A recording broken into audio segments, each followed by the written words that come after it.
कदाचित ही बातमी पाहिल्यानंतर यातली दृश्य पाहिल्यानंतर तुम्हाला संताप होईल। तुम्ही तुमच्या मुलांना एखाद्या बाईकडे किंवा इतर कोणाकडे सांभाळण्यास देणार असाल तर सावधान, कारण एका लहानग्याचा छळ करण्याची धक्कादायक घटना पुण्यामध्ये उघडकीस आली आहे। मुलाला सांभाळणाऱ्या बाईने या मुलाला अमानुषपणे बीन बॅग आणि बेडवर आपटले। आपण ही दृश्य पाहू शकता। हे मूल अवघ्या 11 महिन्यांचं आहे। सुदैवाने या मुलाला गंभीर दुखापत झालेली नाहीये। घरात बसवलेल्या सीसीटीव्हीमुळे हा अमानुष प्रकार समोर आलाय। या महिलेविरुद्ध दत्तवाडी पोलिसांनी अदखलपात्र गुन्हा दाखल केलाय। बेबी लक्ष्मण पाटोळे असं या आरोपी महिलेचं नाव आहे। बुधवारी ही घटना घडली। आपण या दृश्यांमधून पाहतो किती निर्दयीपणे कशा पद्धतीने ही बाई त्या लहान मुलाला आपटते। दोघंच राहत असल्यामुळे त्यांनी एक घरी केअरटेकर, एक लक्ष ठेवायला एक बाई ठेवली होती आणि त्या बाईच्या जबाबदारी ठेवलं होतं आणि ते जे काय ॲक्सेस आहे कॅमेऱ्याचा तर ते त्यांनी दोघंही वायफायद्वारे मोबाईलवरती चेक करत असायचे। तर त्यावेळेस त्यांना काहीतरी डाऊट आला की बाबा काहीतरी घडतं आहे। तर त्यामुळे त्यांनी जेव्हा घरी आले पहाटे आणि जेव्हा त्यांनी CC फुटेज पूर्ण चेक केलं तर हा धक्कादायक प्रकार त्यांच्यासमोर आला की त्या बाईनी ते मुलगा रडतंय म्हणून मारहाण केली, उचलून त्या बेन बॅगवर आपटलं आहे, तिथून बेडवर आपटलेलं आहे, उलटं धरून एका हातामध्ये खाली फेकलेलं आहे। तसा एक धक्कादायक प्रकार केलेला आहे। हे सगळं अत्यंत धक्कादायक, तितकीच चीड आणणार आहे हेमाली। पण आपण एक गोष्ट लक्षात घेतली पाहिजे, काळाची ही गरज आहे। घरामध्ये एखादी मावशी असावी, एखादी आया असावी, म्हणून सुशिक्षित जोडपे जे दोन्ही नोकरी करतात त्यांची ही अत्यंत महत्त्वाची गरज आहे।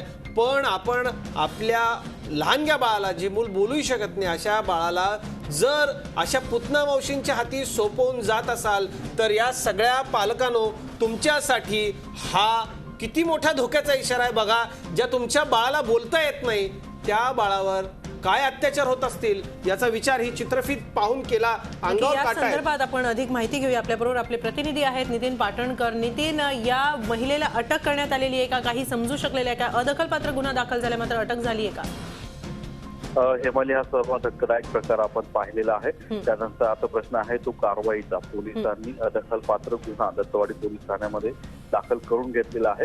मात्र अद्याप या महिलेला अटक करण्यात आलेली नाही, कारण अदखलपात्र हा गुन्हा आहे, त्यामुळे तिला अटक करण्यात आलेली नाही। मात्र तिला चौकशीसाठी बोलवण्यात आलेलं होतं, त्यात तिने गुन्ह्याची कबुली दिलेली आहे। हा गुन्हा दुर्मिळ किंवा पोलिसांसाठी नवीन होता, त्यामुळे तिच्यावर काय कारवाई करावी, कुठले कलमानुसार गुन्हे दाखल करावी या संदर्भात पोलिसांसमोर प्रश्नचिन्ह होतं। त्यानुसार पोलिसांनी कोर्टात गेले। कोर्टाच्या सूचनेनुसार आता हा प्रकरणाचा या गुन्ह्याचा तपास सुरू आहे। त्याचबरोबर ज्युव्हेनाईल बोर्ड जे आहे, लहान मुलांचं जे बोर्ड आहे, त्यालाही माहिती पोलिसांनी दिली आहे आणि त्यांच्या सूचनेनुसार देखील नवीन कदाचित गुन्हे देखील दाखल केले जाऊ शकतात आणि नव्याने तपास होऊ शकतो।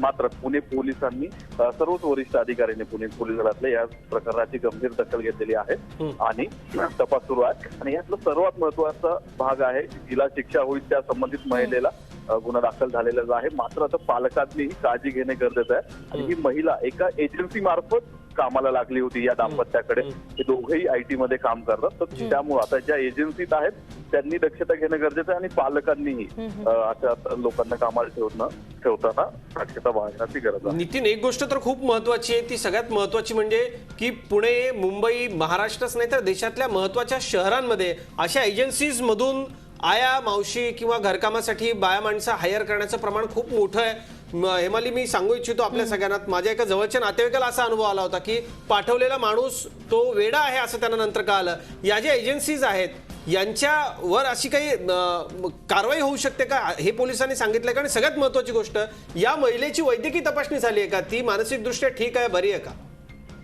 अधिक महत्वाचा प्रश्न आहे, या एजन्सीकडे अजून तपास पोलिसांचा वळलेला नाहीये। ही कोणती एजन्सी आहे त्याचं नाव आता तपासात पुढे होईल आणि त्यानुसार पोलीस तपासणी करतील। आणि या एजन्सीच्या बाबतीत जे कायदे आहेत किंवा जे आहेत त्याचाही पोलीस अभ्यास करतात। मी जसं म्हटलं की हा पोलिसांसाठी नवीन आणि एक दुर्मिळ घटना किंवा गुन्हा होता, त्यामुळे पोलीस थोडेसे तासपडताना दिसत आहेत। मात्र आता या घटनेमुळं काय कायदे आहेत एजन्सीच्या संदर्भात, नोकर पुरवण्याच्या संदर्भात, त्याचीही तपासणी होईल, तेही पुढे येईल आणि पोलीस त्यानुसार कारवाई करतील। आधी नितीन, एक गोष्ट, ही सगळी चित्रफित बघितल्यानंतर अक्षरशः मन हेलावून गेलं आणि खूप अगदी महत्त्वाचा प्राथमिक प्रश्न येतोय माझ्या मनामध्ये, अगदी त्या बाळाला काही झालंय का? त्या बाळाची वैद्यकीय तपासणी झाली का? ती बाई इतक्या विचित्र पद्धतीने त्या बाळाला आपटलंय, आदळलंय तिने। नक्की हा एका दिवसाचा प्रकार आहे, मात्र असं अनेकदा झालेलं असेल, बरोबर आहे? नक्कीच काही त्या बाळाला झालेली आहे का, इजा झालेली आहे का, त्याची वैद्यकीय चाचणी झाली आहे का?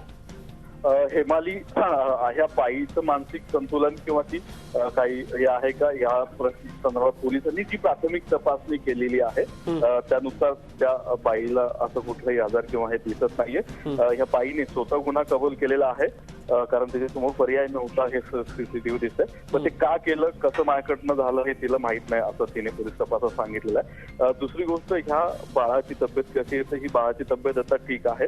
त्याची तपासणी झालेली आहे. त्याच्या पालकांनी त्याला दवाखान्यात नेलं होतं. वैद्यकीय तपासणी केलेली आहे. हे नाहीये हेमाली. नितीन, हे सगळं बघितल्यानंतर खरोखर अंगावर काटा उभा राहतोय. हे आपण दाखवतोय लोकांपर्यंत. त्याचं कारण असं आहे की आता लोकांची ती अपरिहार्यता आहे की लोकांना घरामध्ये अशी एखादी बाई ठेवायला लागते कारण आता नवरा बायको दोघंही नोकरी करतात. पण या सगळ्यातून हा फार मोठा धडा आहे नितीन सगळ्यांना. सुदैव असं की त्यांनी घरामध्ये सीसीटीव्ही लावला होता म्हणून त्यांना हे सगळं कळालं. नाहीतर हे काहीही कळायला कुठलाच मार्ग राहिला नसता. खूप मोठा धडा आहे हा नोकरी करणाऱ्या पालकांसाठी आपल्या लहानग्या बाळाला. आणि यातून योग्य हाती सोपवताय काय, किती सावधगिरी बाळगावी हे देखील निश्चित दिसून येत आहे. धन्यवाद नितीन आपण दिलेल्या या सगळ्या माहितीबद्दल. मात्र अजित, इथे आणखीन एक महत्त्वाची एक गोष्ट अशी आठवते. व्हॉट्सअपवर काही दिवसांपूर्वी एक मेसेज आला होता. एक लहान मुलगी आपल्या आईला म्हणते, आई तू पैशांनी भरलेली पिशवी किंवा पर्स एखाद्या मोलकरणीकडे देशील का? तेव्हा ती आई म्हणते की बाबा एवढी महत्त्वाची वस्तू मी मोलकरणीकडे कशी देईन? तेव्हा ती मुलगी 4 वर्षाची चिमुरडी आपल्या आईला विचारते, मग आई तू मला अशा विश्वास नसलेल्या बाईच्या हाती सोडून कशी जाऊ शकतेस? नक्कीच खूप अंतर्मुख करायला लावणारी ही घटना आहे की खरोखरच नाईलाज आहे आपल्या सगळ्यांचाच. करिअरिस्टिक वुमन असतील किंवा सगळ्या पालकांना आपल्या लहान मुलांना अशा कोणत्या ना कोणत्या आयांच्या किंवा बाईंच्या हाताखाली सुकून जावं लागतं. मात्र खरोखर धाकधूक असते आणि ही धाकधूक का असते ते या अशा सगळ्या दृश्यांवरून दिसून येत आहे. हेमाली, खूप वाईट परिस्थिती असं घडू शकतं. पण आपला समाज बदलतोय, आपण बदलतोय आणि बदलत्या काळानुसार आपल्या गरजा बदलत जात आहेत. मात्र ज्यांच्यासाठी आपण सगळं करतो त्या आपल्या लहानग्यांना जर अशा पद्धतीच्या प्रसंगांना तोंड द्यायला लागत असेल तर खरोखर विचार करण्यासारखी गोष्ट आहे. आणि या सगळ्याला ती एजन्सी ही तितकीच दोषी आहे ज्या एजन्सीनं अशा पद्धतीनं एकतर सगळ्या पद्धतीनं ट्रॅक रेकॉर्ड या लोकांचा चेक करायला हवं. यामुळे आणखीन काही महत्त्वाचे प्रश्न उपस्थित होते. ते म्हणजे अशा प्रकारे सीसीटीव्ही फुटेज किंवा सीसीटीव्ही कॅमेरे बसवणं किती गरजेचं आहे घरांमध्ये सुद्धा, जर दोन्ही पालक नोकरीवर जात असतील तर. झी 24 तास रहा एक पाऊल पुढे.